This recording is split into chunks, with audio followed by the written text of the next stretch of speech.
ओम गुरु ब्रह्मा गुरुर्विष्णु गुरुदेव महेश्वर गुरु साक्षात् परम ब्रह्म तस्मै श्री गुरुवे नमः।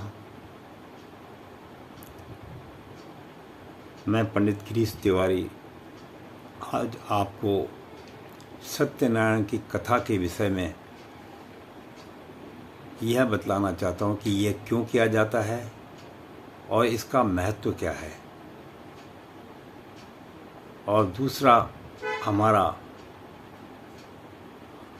जो विषय है वह है कि सारे पुराणों में भागवत पुराण को विशेष महत्वता क्यों दी गई है, जबकि और बहुत सारे पुराण हमारे यहाँ हैं।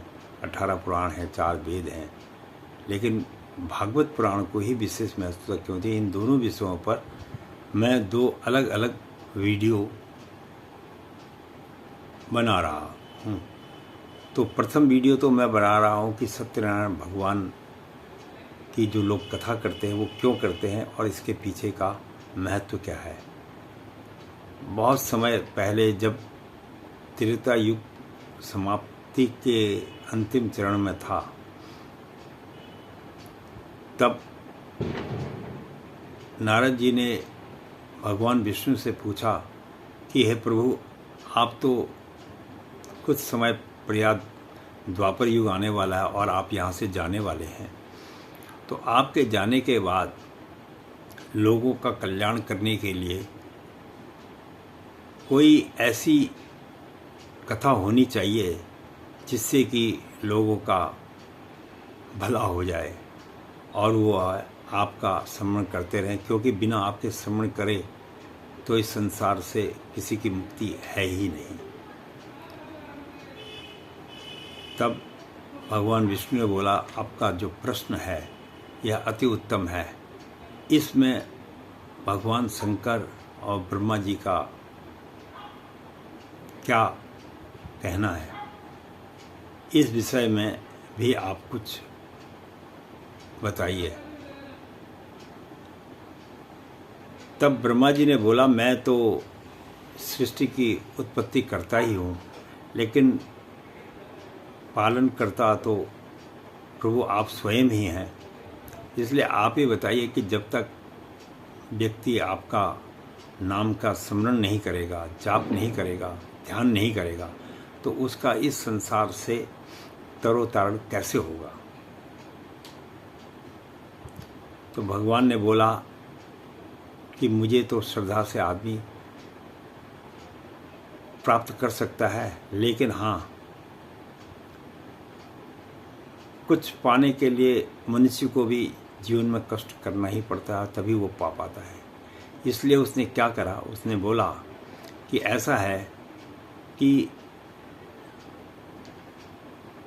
सत्यनारायण भगवान की अगर कथा